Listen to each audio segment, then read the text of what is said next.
There once lived a man and his wife who had long wished for a child, but in vain. Now there was at the back of their house a little window which overlooked a beautiful garden full of the finest vegetables and flowers. But there was a high wall around it, all around it, and no one ventured into it, for it belonged to a witch of great might, and of whom all of the world was afraid. One day the wife was standing at the window and looking into the garden, and in it she saw a bed of vegetables, of rampion, a beautiful vegetable that looked so fresh and green that she began to wish for some. And after a while she longed for it greatly. This went on for days, and as she knew she could not get the rampion, she pined away and grew pale and miserable. Her husband was uneasy, and he asked her, "What's the matter, dear wife? What's wrong with you?" "Oh," she answered, "I shall die unless I have some of that rampion to eat that grows in the garden at the back of our house." The man loved his wife very much, and he thought to himself, "Rather than lose my wife, I'm going to go and get some rampion, cost what it will." In the twilight, he climbed over the wall into the witch's garden. He plucked hastily a handful of rampion, and he brought it to his wife. She made a salad of it at once, and she ate it to her heart's content. But she liked it so much, it tasted so good, that the next day she longed for it twice as much as she had done before. If she was to have any rest, the man must climb over the wall once more. So he went into the twilight again, and he climbed over the wall. He got the rampion, but as he was coming back, he saw there the witch standing right in front of him. He was terribly frightened as she cried with angry eyes, "How dare you climb into my garden like a thief and steal my rampion? It will be the worse for you." "Oh, please be merciful. I just did it because of my wife. Honestly, she was pining away for want of that rampion. She would have died. She became possessed with such a longing for it. Really, I couldn't bear to lose her. She had to have some of it to eat." Then the witch said, "If it is all as you say, you may have as much rampion as you like. But there is a condition. Your wife will have a child, and that child that will come into the world, it must be given to me. It shall go well with the child. I shall care for it like a mother. But I will have that child." In his distress of mind, the man promised everything. And when the time came, when the child was born, the witch appeared. And she took the child, and she gave the child the name Rapunzel, which means rampion. She took it away, and Rapunzel was the most beautiful child in all the world. When she was 12 years old, the witch, she shut her up in a tower in the middle of a wood. It had neither steps, it had no door. There was only a small window high up. When the witch wished to be let in, she would stand below and she would cry, "Rapunzel! Rapunzel! Let down your hair!" Rapunzel had long, beautiful hair. It shone like gold. And when she heard the voice of the witch, she would undo the fastening of the upper window.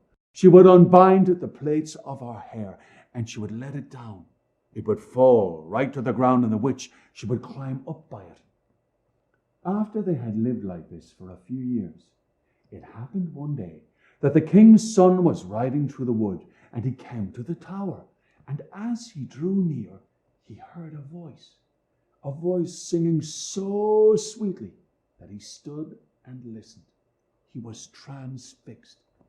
It was Rapunzel, in her loneliness, trying to pass the time away with sweet songs. The king's son, he wished to go into her, and he sought to find a door in the tower, but there was none. So he rode home, but the song had entered into his heart, and every day he would go into the wood and he would listen to it.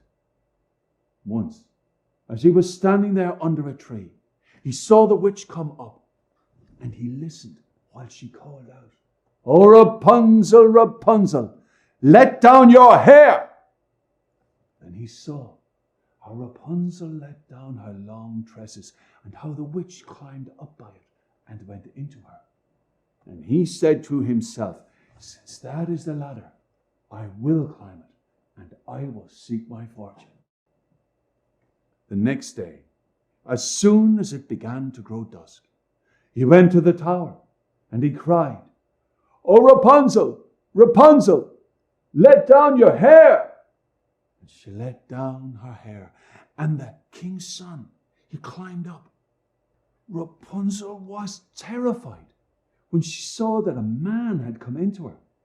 She had never seen a man before, but the king's son, he began speaking so kindly to her, and he told her how her singing had entered into his heart, so that he could have no peace until he had seen her himself.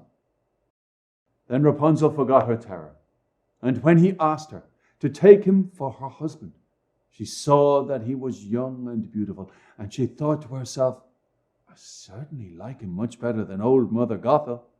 And she put her hand into his hand, and she said, I would willingly go with you, but I do not know how I shall get out. When you come next time, bring a silken rope. Every time you come, bring a piece of silken rope, and I will make a ladder. And when it is ready, I will get down by it out of this tower, and you will take me away in your horse. Will you do that? They agreed that he should come to her every evening as the old woman came in the daytime. So the witch, she knew nothing of all of this, until once Rapunzel said to her unwittingly, Mother Gothel, how is it that you climb up here so slowly, and the king's son, he's up here in a moment? Oh, wicked child, cried the witch. What is this I hear? I thought I had hidden you from all of the world. You have betrayed me. And in her anger, she seized Rapunzel by her beautiful hair. She struck her several times with her left hand, and then grasping a pair of shears in her right, snip, snap, snip, she cut the beautiful locks and threw them on the ground. She was so hard-hearted that she took Rapunzel and put her in a desert place full of waste, where she lived in great woe and misery. The same day on which she took Rapunzel away, she went back into the tower in the evening and made fast the severed locks of hair to the window hasp.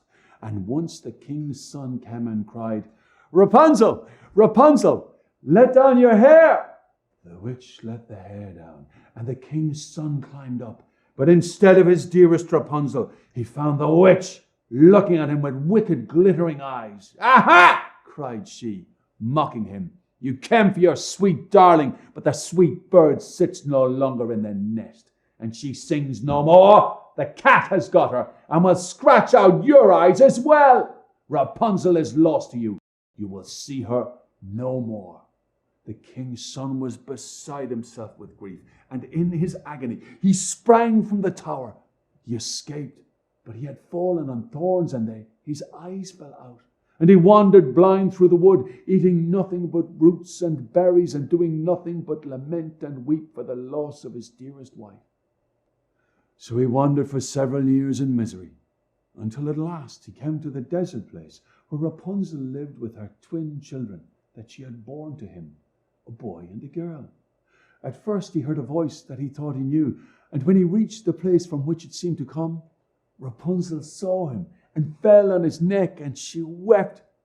And when her tears touched his eyes, they became clear again, and he could see with them as well as ever.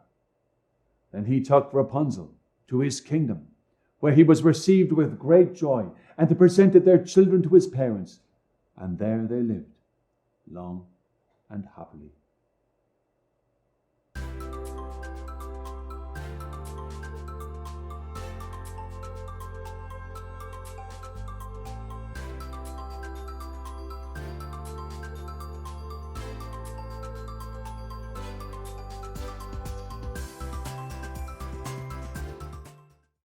Réponse.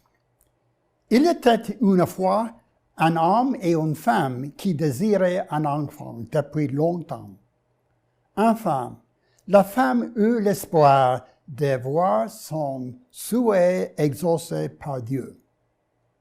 Ces gens avaient sur le derrière de leur maison une petite fenêtre d'où on pouvait apercevoir un jardin magnifique, rempli de plus belles fleurs et de toute espèce d'herbe. Il était entouré d'un haut mur et personne n'osait y entrer parce qu'il appartenait à une sorcière qui avait beaucoup de pouvoir et que tout le monde craignait. Un jour, la femme était à sa fenêtre et regardait le jardin. Elle remarqua un parterre planté de superbes réponses. Celle-ci avait l'air si bonne et si fraîche qu'elle se sentit une envie folle d'en manger. Cette envie des réponses augmentait chaque jour. Et comme la brave femme savait qu'elle ne pouvait en aller, elle maigrissait et devenait toute pâle et tout faible. Le mari en fut effrayé et lui demanda « Que as-tu donc, ma chère femme ?» « Hélas, dit-elle, si je ne puis manger des réponses du jardin qui est derrière notre maison, je vais mourir. » Son mari, qui l'aimait beaucoup, se dit « Plutôt que de laisser mourir ma femme, il faut que je lui cherche des réponses, coûte que coûte. » Vers le soir, il escalada le mur et pénétra dans le jardin de la sorcière. Coupa à la hâte une poignée de réponses et les apporta à sa femme. Elle s'en accommoda tout de suite une salade qu'elle mangea avec avidité. Elles avaient si bon goût que le lendemain, son envie ne lui que redoublait. Pour qu'elle restât en repos, son mari fut forcé d'aller encore une fois dans le jardin. Le soir, il y descendit de nouveau. Mais lorsqu'il eut grimpé par-dessus le mur, la frayeur le prit, car il se trouva en face de la sorcière. « Comment, dit-elle en furie, oses-tu venir dans mon jardin comme un voleur pour me voler mes réponses? » « Hélas, répondit-il, je me suis décidé malgré moi, et seulement pressé par le danger qui menaçait ma femme.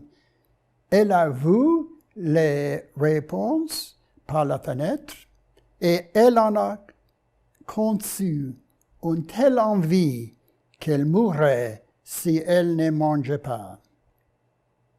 Alors, la colère de la sorcière s'adoucit un peu, et elle dit au mari, « Si tout se passait comme tu le racontes, je te permettrai de prendre autant de réponses que tu voudras, mais à la condition que tu me donneras l'enfant que ta femme va mettre au monde. Il ne s'en trouvera pas mal, et je lui servirai de mère. » Le mari promit tout dans sa terreur, et lorsque sa femme eut donné le jour à une petite fille, la sorcière arriva, appela l'enfant du nom de Réponse et l'emmena avec elle. Réponse devint la plus belle enfant qui fut sous le soleil. Lorsqu'elle eut 12 ans, la sorcière l'enferma dans une tour au milieu de la forêt, qui n'avait ni escalier, ni porte, mais seulement une petite fenêtre tout en haut. Quand la sorcière voulait monter, elle se mettait juste au-dessous et disait « Réponse, réponse, laisse tomber tes cheveux. » Réponse avait de longs et magnifiques cheveux, fins comme de l'or filé. Dès qu'elle entendit la voix de la sorcière, elle dénoua ses cheveux, les tournait autour des crochets de la fenêtre, et ils s'en tombaient alors 20 mètres jusqu'au bas de la tour, où la sorcière montait ainsi. Quelques années après, il advint que le fils du roi passa par la forêt, juste devant cette tour. Il entendit un chant si mélodieux qu'il arrêta son cheval pour écouter. C'était Réponse qui essayait de passer le temps dans la solitude en chantant de sa voix douce. Le prince chercha en vain la porte de la tour, mais ce chant lui avait tellement touché le cœur qu'il revint chaque jour dans la forêt pour l'écouter. Une fois qu'il s'était caché derrière un arbre, il vit arriver la sorcière et il entendit qui disait « Réponse, réponse, laissez tomber tes cheveux. » Réponse alors fit tomber ses longues nattes et la sorcière peut monter. C'est l'échelle par laquelle on monte, se dit le prince. Alors, je tenterai une fois la chance. Et le lendemain, lorsque le soir était venu, il alla à la tour et dit, « Réponse, réponse, laisse tomber tes cheveux. » Les cheveux tombèrent tout de suite, et le fils du roi monta. D'abord, Réponse fut effrayé de voir entrer un homme que ses yeux n'avaient jamais aperçu. Mais le prince lui raconta d'une voix amie qu'il avait entendu son chant et qu'il s'était senti le cœur si ému qu'il n'avait plus eu de repos jusqu'à ce qu'il eût vu elle-même.